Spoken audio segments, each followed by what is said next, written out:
What's up, guys? It's Double Zug. So as we're all sitting around just waiting for Prepatch to go live with bated breath, I figured I'd like full speed run a guide for all the specs for Prepatch. So just really quickly here, gonna get right into it. For Monk, first of all, we're not really missing anything with the Monk toolkit, just Transcendence, which is like our Warlock portal. We have all of our main toolkit stuff available at 85. For talents, I would just go Tiger's Lust by default. Chi Burst, this is like a nice AoE button, really good because Dragon Soul we're all stacked. You just want to push this on cooldown on the raid stack when there's damage out. For 45, I would just go a Chibru. But if you don't want to min-max Chibru, if you're like new to the spec and just figuring it out, you can easily just go Ascension and be fine. For 60, doesn't really matter. Leg sweep's really nice for AoE stun though. For 75 row, for Dragon Soul, if you're like new to the spec and you haven't figured out pushing all your buttons yet, you can take Healing Elixirs, which is just like passive tankiness, but Diffuse is going to be really nice. This will let us like soak stuff on Ultraxion. It's a 90% DR and it's pretty low cooldown, so overall I would take this. When it comes to gearing for Monk, all you really care about is Intellect and Crit. Mastery and Haste are both like very bad, so you just fully want to optimize for Intellect and Crit. I'd probably just gem Intellect because it's like so much damage, but you can also gem Crit and it's just fine. For like gear on the vendor, you kind of just buy whatever is available, honestly, that has critical strike on it. For trinkets, it's actually kind of unfortunate here. We don't really have that many great trinkets because it's going to be hard for us to stack up the instack trinket. I would just take like Windward Heart and like Seal. It's actually, if we could get access to the strength, like AoE damage proc one, we'd probably take that like just for leveling, but it doesn't look like we can grab it on the vendor. For weapons, I just grab like Maw and something else, but if you are going to be leveling as Brewmaster or like Windwalker, you can just like honestly take like DPS agility one-handers or a two-hander or something and heal just fine with that because again, all the specs are going to be so overpowered that it doesn't really matter if you have a caster weapon or not, but for healing, just take Maw. All right, so that's gear again, just int crit number 1 by far, then mastery, then haste is like a very far last. So for play patterns here, very important to keep our statue down. Definitely want to always make sure this is in range of the raid. For our filler, we want to keep up blackout kick buff. This is 30 seconds every time you blackout kick, so just make sure this doesn't go down. This makes our auto attack smart heal. Our filler is just going to be spamming jam into Tiger Palm, jab into Tiger Palm over and over and over again. This is like our best single target damage, and it's almost free in terms of mana. Every Tiger Palm is going to give you a buff. You can see this proc here. This gives us a free flash heal. So really nice. The flash heal will both do some nice healing as well as give us chi. When it comes to healing, what we want to do is keep our renewing mists on cooldown. This is our hot. You kind of just want to spam this. Make sure it goes on somebody who doesn't already have one. This will spread it around the raid and will allow us to do our AoE healing, which is uplift. Uplift, you just press it with your extra chi. When there's big burst damage, you want to, chi brew up to big chi, spam uplift. This just heals everyone that has your hot on it. So pushing this hot on cooldown, very important. All right, so the last thing for healing that's going to be important for Dragon Soul is going to be Thunder Focus Tea. So we don't really care about the second mode of this. The only one we're really going to be using in raid is the reset one. So what this does is you can see I just put my hot out, it's ticking down and spreading around. If I press Thunder Focus Tea and then uplift afterwards, it's going to reset the duration.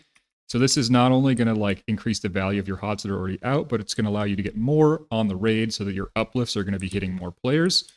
So very powerful. Use it like 10 to 15 seconds before big damage happens. Also, if you do take Chi Brew, keep in mind you can use this to get 4 Chi really quickly to press 2 uplifts on the raid for burst damage.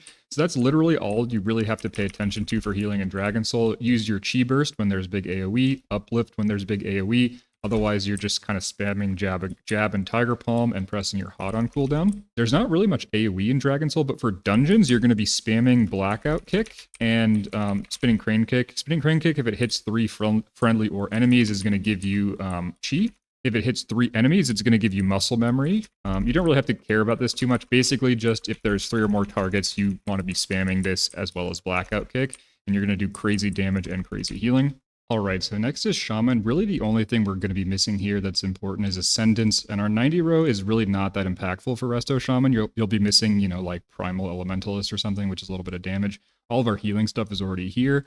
For Dragon Soul, I would take Astral Shift / like Nature's Garden, really whatever you want for your defensives. CC doesn't matter. For this row, I would take Totemic Persistence for now because it's going to be useful if you aren't used to your water totems. You will sometimes be overriding them, so I just take this for now. For 60, I would definitely take Ellie Mastery. I think fights are going to be short, and this CD is going to be really nice. 75 row, just take conductivity. Most of the fights are stacked. And on fights that are stacked like that, this is incredible. Make sure you have TC glyph. Beyond that, doesn't really matter. The rotation is like very similar to Cataclysm. I have my guide out if you want to like get some more details on that. Basically, just keep Healing Rain down, keep your Riptide on CD, and keep Earth Shield up, and press your Healing Stream Totem, which is your new button now. Push that on cooldown, and you're going to be 100% fine. Last thing to mention for Shaman before I go into Priest is that your crit haste gear is going to be just fine. You don't really want Spirit, again, because your mana is probably going to be infinite in Prepatch, and so you just want to prioritize haste and crit. With Mastery as a close third. For Priest here, for Discipline and Holy, we're really only missing Void Shift, which is our like life swap lay on hands ability. However, missing our 90 row is actually going to be insanely bad for us as Priest, but because we're also overpowered in Prepatch, you still should feel super strong. This should do like a bunch of damage, and Holy should still do like decent healing, although Holy is harmed a little bit more by not having this 90 row. For our talents here, 15 doesn't really matter. You can just take whatever. I would just always take Angelic Feather. This is busted. For 45 row here, I would just take Mindbender, given that fights are going to be short. A Bender inside of Lust is going to be big damage, and the extra mana from Solace won't really matter. For 60 row, just take whatever you want. Desperate Prayer, Angelic Bulwark. Angelic Bulwark is passive, so you can just take that since you'll be getting used to a new spec. Nice to have some easy passives in there. 75, just always take Twist. Even though the fights are short, this is just better than PI, even then, I think. So yeah, I would just always take Twist. This is like very straightforward for Discipline. When it comes to rotation, because we don't have that 90 row, it's going to be very, very similar to Cataclysm. The only exception here is that you want to be using your Penance on cooldown offensively. That's, basically it. Obviously, Mindbender now has a short cooldown, so you want to be sending that too on cooldown. Other than that, basically, you kind of just spam Atonement. And again, because we have infinite mana and the damage is probably going to be pretty low relative to like our OP healing, you can do stuff like keep Shadow Word Pain up if you want for extra damage. For gearing, you could like regem crit if you want to like fully min-max, although I think Intellect's still great and just fine, honestly. If you want to fully min-max your HPS, I would suggest taking some of your haste and putting it into Mastery, but again, our mana is probably going to be pretty infinite and their fights are going to be short, so haste is like, decent in that environment. And your HPS probably doesn't really matter that much, so you don't really have to change your gear if you don't want to, but if you do, go like crit/mastery. For Holy, your talents are going to be like basically the same. You still want to get Bender for damage, you still take Bulwark, and you still basically always take Twist. Given that we're missing our 90 row talents, which are just insane, we're probably going to spend a lot of time in like Damage Chakra on Holy. However, while we're not in Damage Chakra, you just want to be in AoE Chakra, and you're just going to be, spamming Prayer of Healing and Circle of Healing. So very similar to how it works now if you're playing the POH style. Just keep in mind that your Lightwell is now a bit more important because it's smart heals, and our Hymn is now also just like incredibly, incredibly juiced up. For gearing on Holy, we want to prioritize Mastery first, then Crit as a close second, and then Haste is far behind because we aren't going to be playing Renew style anymore. So if you are geared for Renew style, your gear is going to be pretty bad with a lot of Haste on it. If you are geared for the POH style, though, your gear should be just fine. If you're full stacking Spirit, you can definitely take some of that Spirit off and put it into Mastery or Crit. And again, because the fights are going to be so short, we're going to be so OP, you can probably take some of your like more defensive trinkets and swap them for more offensive trinkets with like lower Spirit. I think pure Mastery gems will probably be a little bit better than Intellect, but I could be wrong about that. I haven't tested it. All right, so that's Priest. Now I'm going to talk about Druid for a second here. So Druid, again, very similar to how it plays in Cataclysm.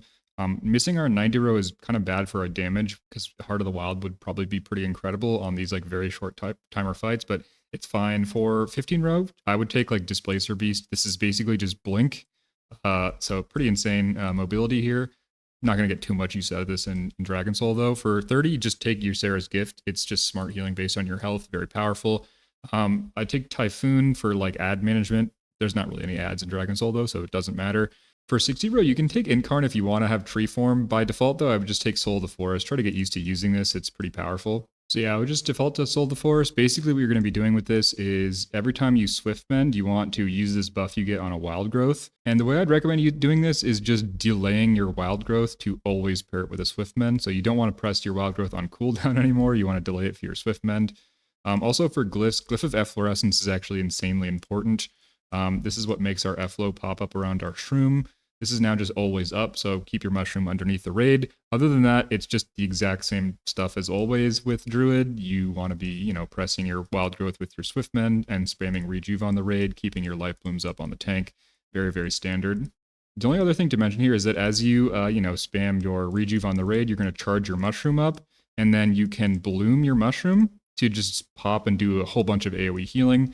So this will be useful for, clearing debuffs on Spine and Madness and stuff like that. One last thing to mention is that this mushroom does snapshot your haste. So you want to drop your mushroom with Lust and with like Troll, Racial, any kind of haste procs. If you have Seal or Insignia, anything like that, you want to get all your haste procs, and then you want to put a mushroom down, and then you kind of want to not really move it or pop it because it will reset that haste snapshot. And because so many of the Dragon Soul fights you like don't move at all, it's actually pretty good for this kind of snapshotting. If you do take Incarn, this is just Tree Form, and it works exactly the same as Tree Form does now. So you can just play it the same way as you would in Cataclysm.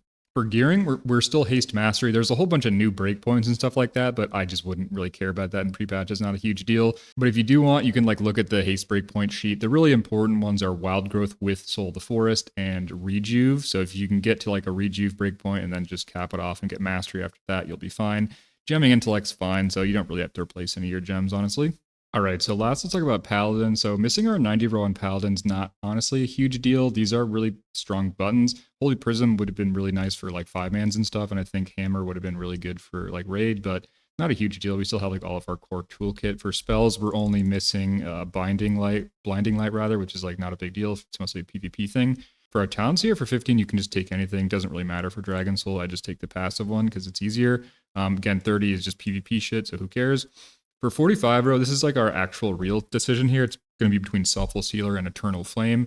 Eternal Flame, probably fun in like 5-mans and stuff. If you're doing Infernos, you can just keep this up on the entire group. This is like a gigantic hot, and it also stacks Mastery up. So if you have this on your whole group in a 5-man, it's going to like crank. In a 10-man also, you can have probably enough haste now to just keep this up on the whole raid.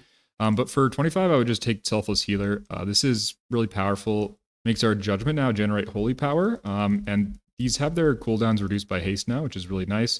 It also gives you a stacking buff that juices up your next Divine Light or Holy Radiance.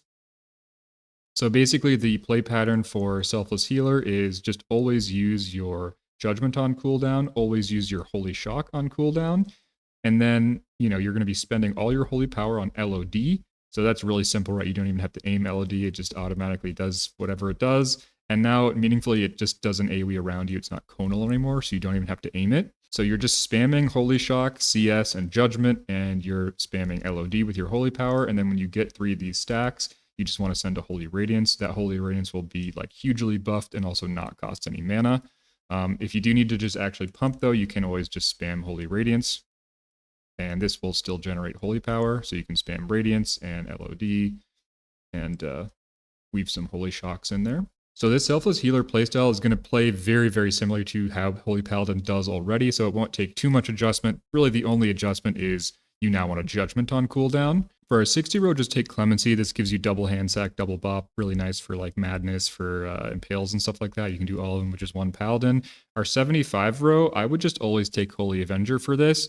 If you're like lazy and you're not used to the playstyle and you want something passive, you can take Divine Purpose. This just gives you a chance to proc an extra Holy Power ability, but Holy Avenger is going to be like by far the best throughput. What this does is just gives us access to the Rep Paladin ability. That means whenever we use a builder, it's going to give us 3, right? So you can see I'm going to Judgment here. It's going to give me 3. I'm going to Holy Shock. It's going to give me 3. I can CS. This is going to give me 3. So every time you do anything that generates Holy Power, it will generate 3 instead.